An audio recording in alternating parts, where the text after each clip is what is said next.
It's time for another Out and About with Jamie Grout, and this time around it's a best of Out and About with Jamie Grout, featuring Grinnell Mayor Dan Agnew. Sponsored by Grinnell State Bank with their many locations around central Iowa, not only in Grinnell, but also Johnston, Marengo, and Polk City.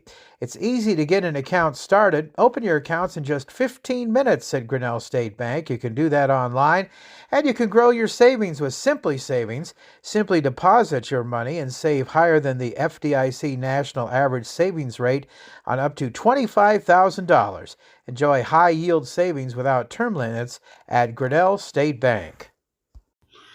My conversation today is with Mayor Dan Agnew of Grinnell. Thanks for joining me, Mayor. I appreciate you taking the time to talk to me. Thank you for the visit. Appreciate it. Okay, so you're CEO of Grinnell Mutual.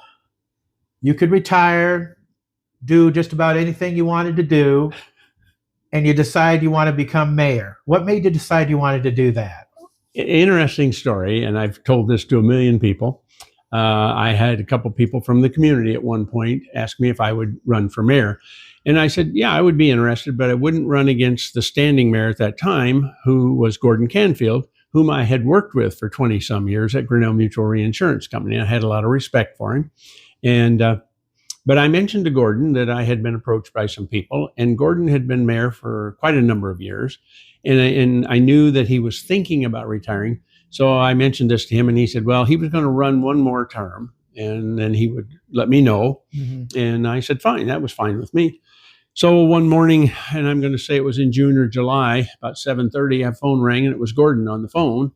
He'd had some health problems, and he decided that was it. He didn't want to go through another run and go through a 2-year term. So he said, get your name in the hat. I did, and I've been mayor ever since. How long has that been? This is my 7th year. Oh, it is. Okay. So I'm in my 4th term, because the mayors here are 2-year terms. So yeah, I will come up for renewal, if you will, re-election next year. Okay. So when you became mayor, was it more difficult than what you thought, or was it about the same as what you thought, or less difficult? I would say it was about what I expected. The hardest part was moving from finance of business to finance of a community, city finance, state finance, complete different world. And it took me a while to wrap my arms around that. Mm-hmm. Even though I knew finance from business standpoint very, very well, it was a different animal when you come to financing of a city. I can imagine. It would probably be a challenge at first, because you were in one world and then you get into another world. Exactly. Yeah. So every city has its challenges. What are some of the challenges for Grinnell? Well, probably the biggest thing we're facing right now is getting our new water system up and in place. You know, communities in Iowa, the age of the communities, most of them, the infrastructure is aging dramatically. We have been putting together a comprehensive plan every couple of years. We review it, put a 5-year comprehensive plan out on what needs to be done, such as when we came to the sewage treatment plant, which was coming online just in my first year here, and then developing a water treatment plant to replace our current one, replacing wells, deep wells that we get our water from the Jordan Aquifer. So that's a project. And how often do you replace them? How often do you have to drill new wells, if you will, as compared to working with the old ones? Street infrastructure, the age of the community, lines that are underwater, whether it be a sewer or water line, they're aging. Streets are aging. So we've put together a comprehensive plan. Basically, if we tear up a street, we will look at all the infrastructure within that street, lines, water lines of sorts, storm sewer lines, and replace those at the same time. How about city staffing for all the different departments? Are they in pretty good shape? They're in great shape. We've got some great people. We have very little turnover, other than in our public safety group, the police department, even our ambulance service, fire department, great tenure of those. The police department is just a different animal. Okay. People talk a lot about property taxes these days and whatnot. And there's some complaints about it. Some say it's too high. I don't know exactly. I'm sure people would like to have them lower. People don't like taxes to begin with, but how do you think the property taxes are in Grinnell? We do a check every now and then to see how they do relationship to other communities our size, and we're very comparable. Very comparable. Okay, all right. Probably the one complaint we hear from a lot of our community members when they think it's too high is they automatically assume that everything Grinnell College owns is tax exempt. Oh. And it is not. Oh. The only thing that's tax exempt are those items that are directly related to education. So if they own a house that they're renting out to students, or they own a house that they're renting out to a professor, those are on the tax rolls. What do you like best about living in Grinnell? And kind of along with that, podcasts are countrywide, worldwide, actually. Certainly. If you're on the internet, you can listen to a podcast. Why would you encourage people to live in good old Grinnell, Iowa? Grinnell is kind of right in the middle of that scope of population. We're right at the 10,000 number. We have a great influx of people from around the whole Poweshiek County area, but even around there, coming in daily to our workforce here in Grinnell. We've got great companies in the Grinnell. Some are relatively small and some are relatively large, such as Grinnell Mutual. You used that example earlier. Brownells, Geldwin, some of the big window and door place. It takes a lot of people, and yet they can live in Grinnell, or they can drive within a very short distance. The roads here are great, and you can come into Grinnell, and it's a small community, but has a large flavor to it. It has the feel, in many times, of a much larger community. Sure. There's a lot of great organizations in Grinnell that try to help the city. I know that, when I was formerly with the radio station, we had you on the air talking about some of those. What are some of the organizations that you take pride in here as far as being mayor of Grinnell? Oh, we'll start with simple things like the library. The library is just outstanding. We've got an aquatic center here that's great for our community for this size. We have the Chamber of Commerce. The people that work there are just outstanding, and people volunteer when the chamber asks for help, and they volunteer and help them because they know what their mission is and what they're trying to do. There are several other organizations. We've got the service organizations, the Lions Club, the Seroptimus, the Optimist Club. A lot of great ones, that's for sure. Yes. Yeah. So looking down the road a few years, what do you see as far as keeping your fingers and toes crossed for progress for Grinnell? You talked about, the wastewater treatment plant and that kind of situation, but what would you like to see further for the city of Grinnell? Well, at this point, I think we've got a lot of things in the place to continue to strive to improve the community. I'll say, again, we'll use the word infrastructure, but the community itself. We're seeing some new businesses coming into town. There's a new scooters being built right now as we're speaking today.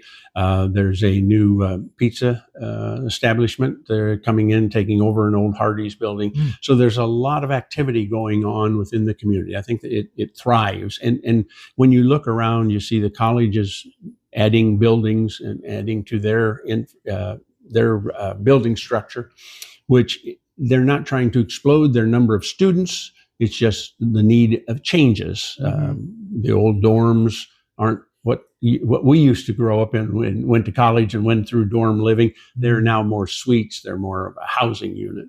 Tell me a little bit about your history. Let's backtrack a little bit and talk about maybe how you came to Grinnell Mutual, your tenure there, what happened, that kind of thing, before you ever transitioned into being a mayor, Dan. We're very good. Yeah. Well, I left Grinnell High School and had. So you were born and raised here? Well, no. Yes, I was born in Grinnell at a hospital, but I lived 6 miles south of Malcolm, a small community south here of Grinnell. About 6 miles south there, we farmed. Family tragedy. My parents bought a restaurant in Malcolm. We lived there, and my father passed away.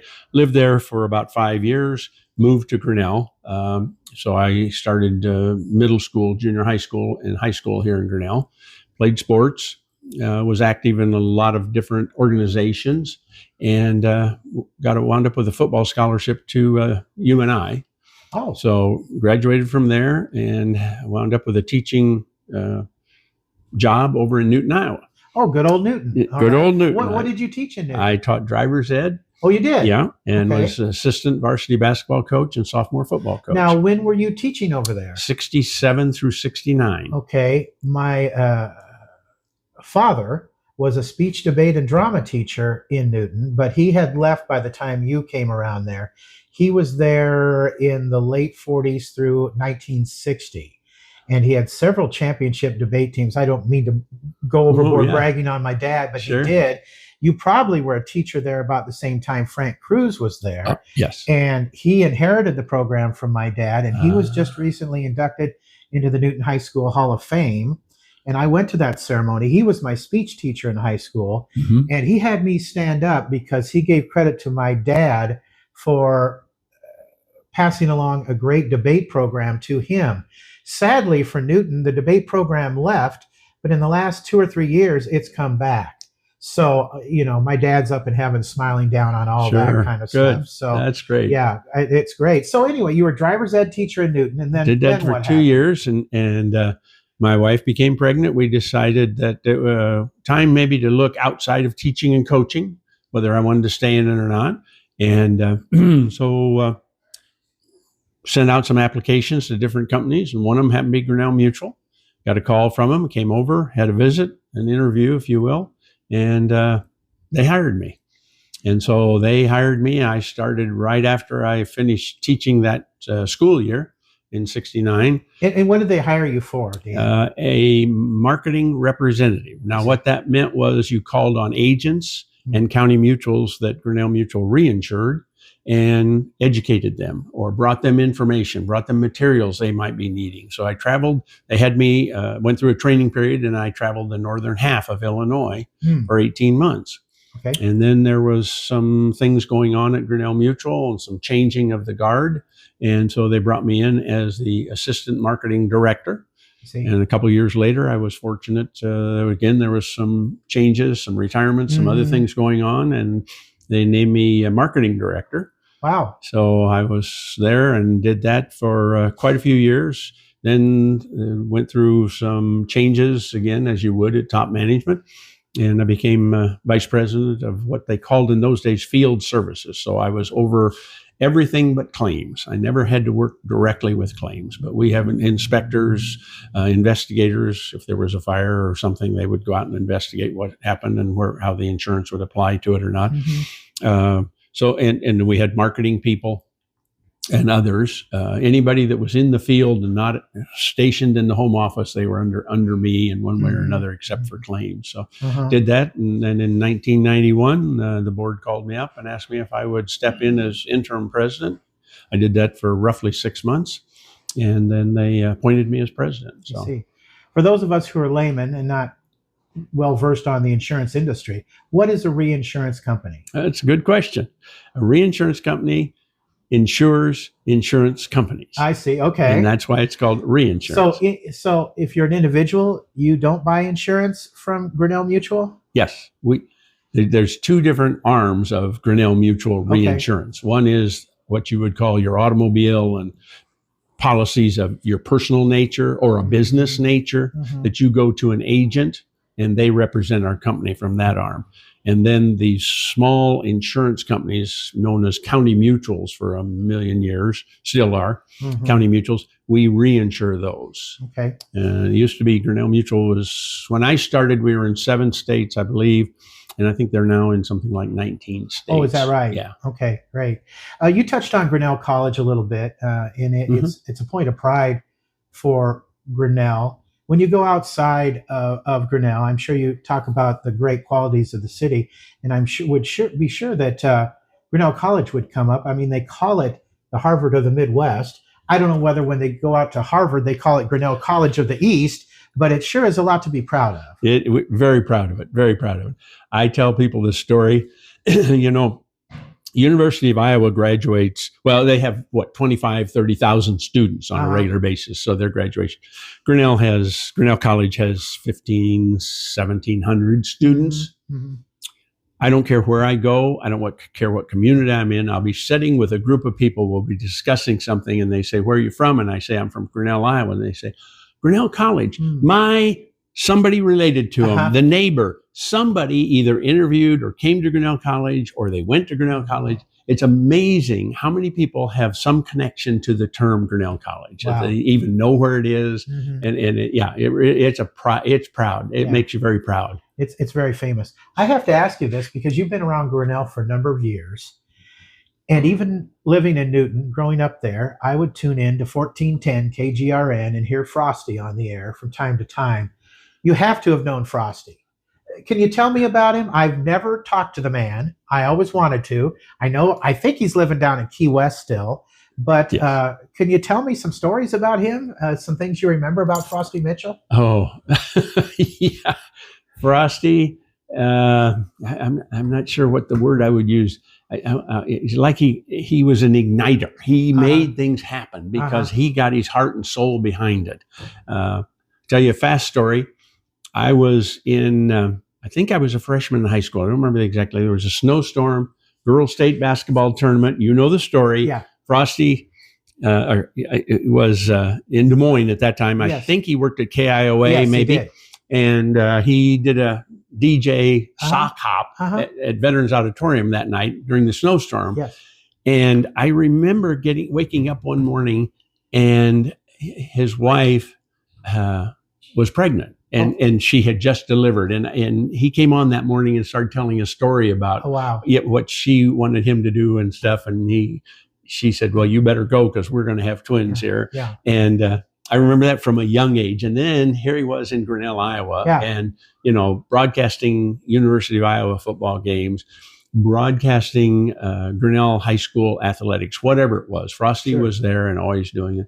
He sponsored softball teams, fast pitch softball teams over the years. He sponsored a lot of different organizations or their activities, and was involved in a lot of those. He was kind of the voice, I hate to say, of Iowa, but he almost was. I mean, Jim Zabel was there from WHO with sports, but then there was Frosty Mitchell. And Frosty always had intimate stories, family stories about this person, especially the kids. Yeah. He could tell you who their parents were, who their aunts and uncles were, and where they played ball and where they did this and how they got there. He just had a knack about it. He had an encyclopedia of knowledge. He did. He really did. Yeah. And I missed, as a kid growing up, I would hear his play-by-play for the girls' state basketball tournament back when it was 6-on-6. Yes. And, he'd have that Frosty Mitchell voice down like this. She eyes it, she skies it in the Valley of the Giants. And it was just Frosty. I mean, he's a legend. He is, like you say, Jim Zabel, Frosty Mitchell, two big legends. And Frosty, I know, started out at KIOA. He was a boxer, but he came to Grinnell, got the radio station going here. And still in my mind, and I'm sure a lot of folks who live in Grinnell still, a legend. Yeah. Well, you may remember Robert Ray, when he was running for governor, there was a plane crash, and Robert Ray was not able to be on the campaign trail for a few months while I think it was his back that he broke. Yes. Frosty picked up the slack for him and went on the road for him, campaigning for Robert Ray at the time. Well, I think they were business partners together. Yeah, they were. As a matter of fact.